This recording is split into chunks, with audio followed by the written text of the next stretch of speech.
teria que cumprir os 50 dias de prisão, ou 50 dias de multa, os 300 paus, mais o cadastro.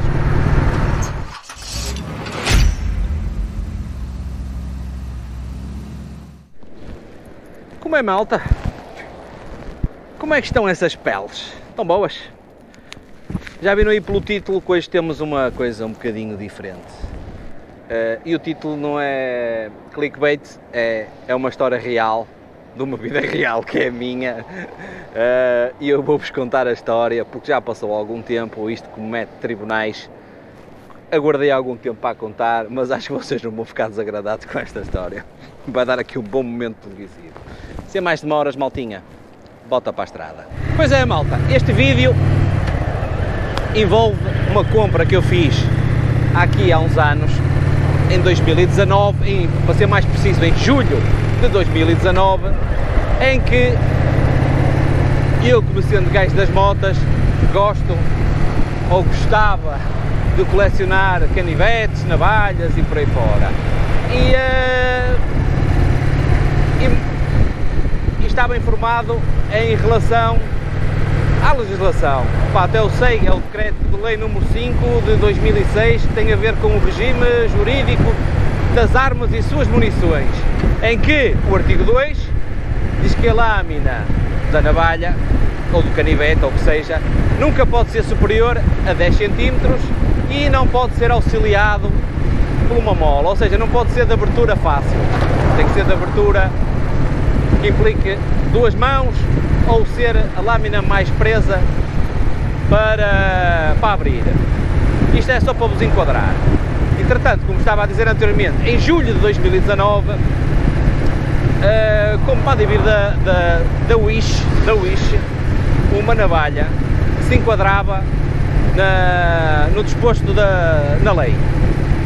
Ela até tinha 9,5 cm e eu mandei a vir, uma mega barata. Estávamos a falar de uma compra de 11 mais 7 euros de portes, 17 euros, e era uma navalha. Eu até vou meter aqui a foto ao algures. Engraçada porque, apesar de não ser uma lâmina de damasco, era gravada a imitar o damasco. E eu achei piada aquela coisa e mandei vir. Isto em julho de 2019. Em setembro de 2019, já passado tantos meses, pedi o reembolso porque aquilo devia ter ficado extraviado. E eles disseram que sim, iam proceder ao reembolso. Entretanto, isto em setembro, em outubro, chega a encomenda e os CTTs mandam-me uma carta, acho que foi carta, a solicitar peritagem da PSP. E eu fiquei a olhar para aquilo, peritagem da PSP. Pronto, ok, mandaram-me a carta e eu fiquei durante os tempos a pensar no assunto. Em novembro desse ano, de 2019, isto tudo mês a mês, chega o reembolso do Wish, pronto, ok, está tudo. E depois eu, em dezembro, depois de ter estado a batutar na situação e de me ter informado em relação ao que eu tinha encomendado, junto das autoridades, solicitei a peritagem da PSP e o auto de peritagem foi desfavorável e eu comuniquei ao CTT para devolverem o artigo à origem, porque a carta que vinha da PSP alegava que era uma faca com abertura através de mola, cumpria o tamanho de lâmina, mas era auxiliada por mola. E eu, o que é que fiz? Mandei aquilo tudo para trás. Entretanto, já no ano a seguir, imagina, isto foi em dezembro de 2019, em junho de 2020, recebo um auto de constituição de arguido para prestar declarações. Eu peço desculpa se há a malta que está ligada às leis, aos termos, eu não sou advogado, nem juiz, nem para lá caminho, por isso poderei usar aqui alguma terminologia errada. Peço desculpa desde já. Por isso, em junho de 2020, passado uma carrada de meses, estava eu a preparar-me para as férias de verão, ora a ver se não vou enganado, vou por aqui. Recebo o auto de constituição de arguido para prestar declarações, em que neste auto, bem especificado, que eu fiquei, a partir daquele momento, com termo de identidade e residência. Ora bem, estávamos a falar de uma navalha de 18 euros e eu fico com termo de identidade e residência. Ok. Entretanto, isto vai decorrendo, eu recebo o auto, fui prestar declarações à PSP, que aquilo vem uma malta e é especializada em armas, fui prestar declarações. Na altura não levei nada, porque não sabia muito bem do que é que se tratava, recebi aquele auto entregue em mão da PSP, não é? Entregaram-me em mão, eles também não sabiam, eu abri a carta à frente deles, eles também não me sabiam dizer o que era, e o que é que aconteceu? Eu fui lá sem saber muito bem o que era, porque eu tinha aí duas situações, era a questão da navalha que tinha mandado vir, e tinha outra situação que há uns meses atrás, por falecimento do meu pai, e o meu pai tinha armas de caça, e eu fui entregá-las ao núcleo ali no Porto próprio que recebe esse tipo de material. Entreguei tudo, junto com os documentos das armas e tal, pacífico. Ainda questionei essa questão das navalhas lá, e o que me disseram, o que vos posso transmitir, é que nós, para podermos fazer coleção desse tipo de material, temos que ter a licença de colecionador, e essa licença de colecionador só conseguem ter com a carta de caçador, para colecionar meia dúzia de navalhas, e elas têm que ser, basicamente, o trato que vocês têm com uma navalha é o mesmo que têm numa arma classe A, que é uma arma de fogo. A malta se eu tiver a dizer algo mais neira, pá, corrijam aí nos comentários, que é para estas informações que são pertinentes, porque há muita gente que anda de moto, que anda sempre com a navalha, não é para esfaquear ninguém, é simplesmente para alguma cena na moto que aconteça, para cortar, para comer, para cortar chouriço, para, enfim, whatever, para qualquer coisa. E fui entregar as armas do meu pai e tal, informei-me sobre isso, disseram-me logo que era difícil e tal, para o pessoal não poderia ter esse tipo de material em casa sem estar devidamente registado, catalogado, porque sempre que acrescentássemos uma peça à coleção, ela teria que dar entrada novamente no registro para a polícia ficar com o registro completo do que tínhamos, e eu, a partir daí, comecei a pensar, isto realmente há aqui um barbicaz desgraçado, então eu vou tirar a carta de caçador, nem caçador sou, coitadinhos dos animais.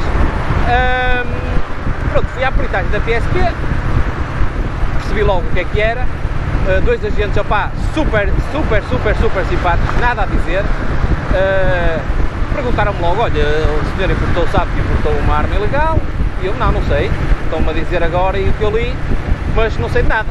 Não sei de nada porque o que eu me encomendei não foi nada disso que eles mandaram. Porque imaginem que eu encomendo uma navalha e o chinoca lá do outro lado manda um revólver ou uma granada. Como é que é? Eu não sou responsável pelo que vem dentro da caixa, sou responsável pela encomenda. Mas pelo visto a coisa não é bem assim.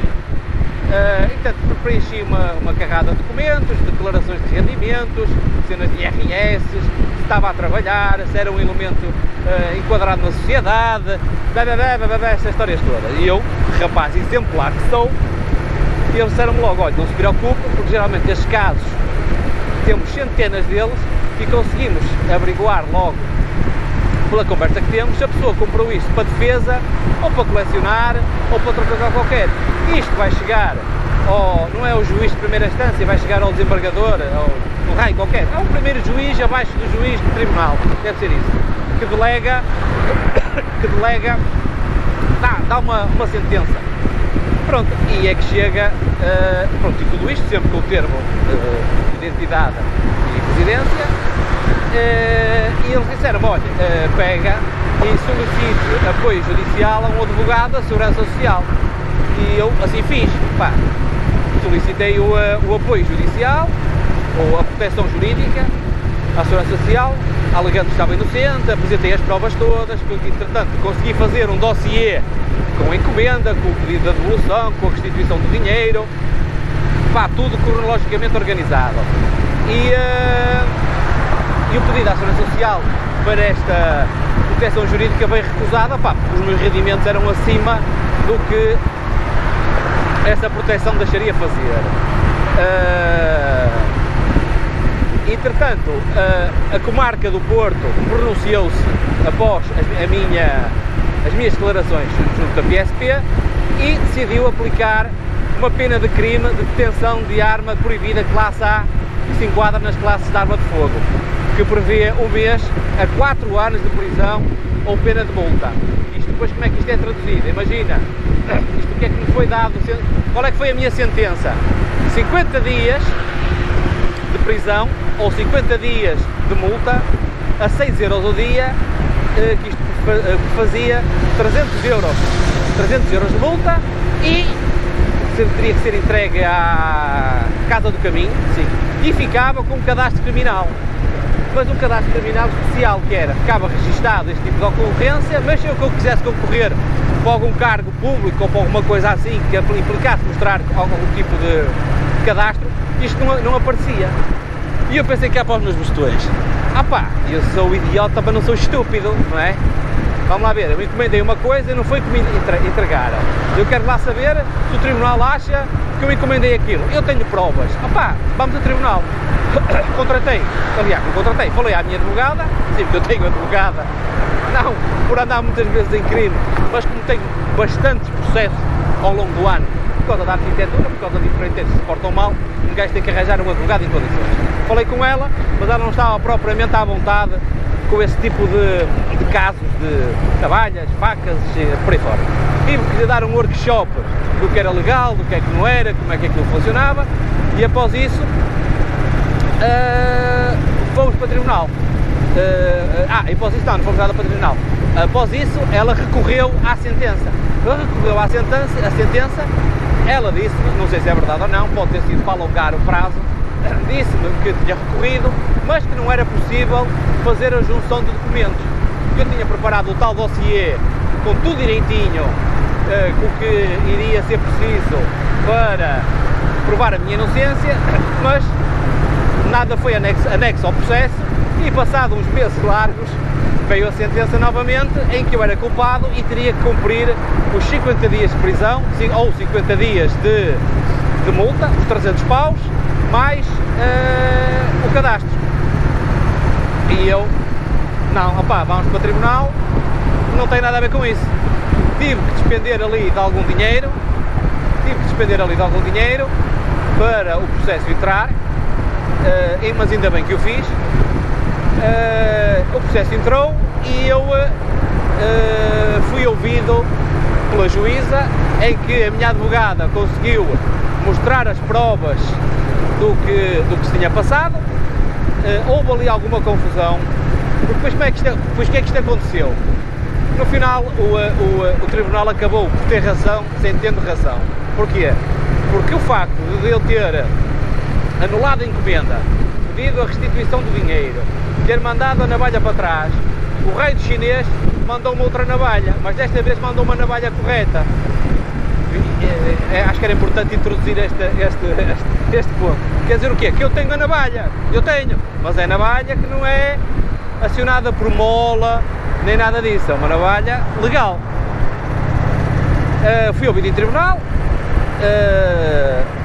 ela falou comigo, opá, perguntar a profissão, perguntar a idade, pergunta se somos casados, pronto, e percebeu que realmente eu não ia utilizar a peça que tinha mandado vir, mesmo que tivesse mandado vir uma ilegal, não iria usar para defesa nem para causar danos a terceiros. E ficou assim, pronto. Passado uns tempos, vocês sabem, os tribunais são um bocado demorados, o que é que será?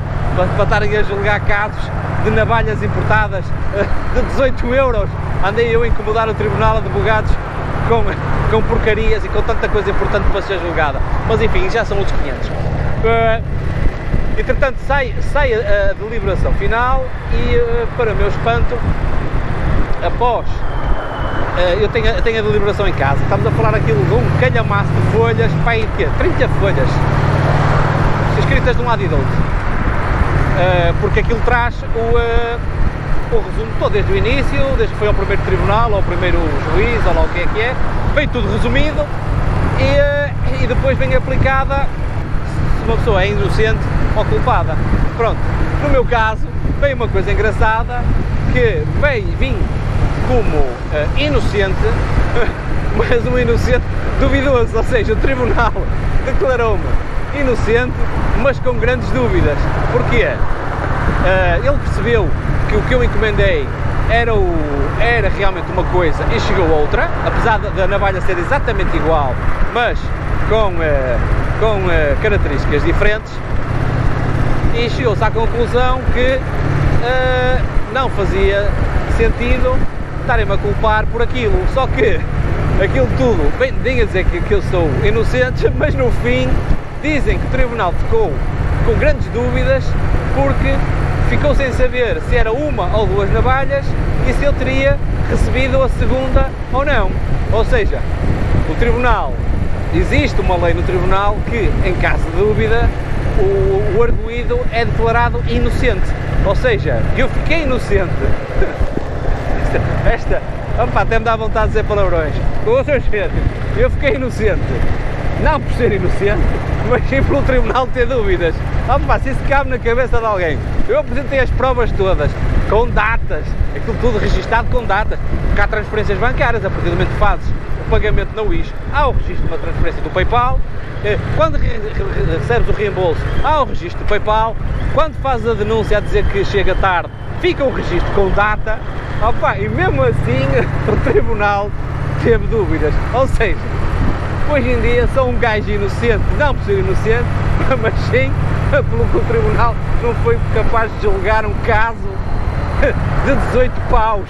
Agora pergunto eu, em casos mais complicados, tipo Salgados, Sócrates e não sei o quê, os crimes prescrevem, porque é que será? Agora pensem lá, se me levam a tribunal por causa de uma porcaria de 18 euros que podia ser decidido pela PSP, aplicar uma coima ou nós tentarmos explicar alguma coisa, não passava da PSP, vamos a tribunal por causa disto, entupimos tudo e no fim, apesar de termos razão, o tribunal para não nos dar razão, somos absolvidos, somos absolvidos, não por estarmos inocentes, mas sim porque o tribunal tem dúvidas. Amigos, olha, é tudo o que eu tenho para dizer hoje. Fiquem por aí, que eu vou continuar aqui neste belo passeio. E já sabem, beijos à prima.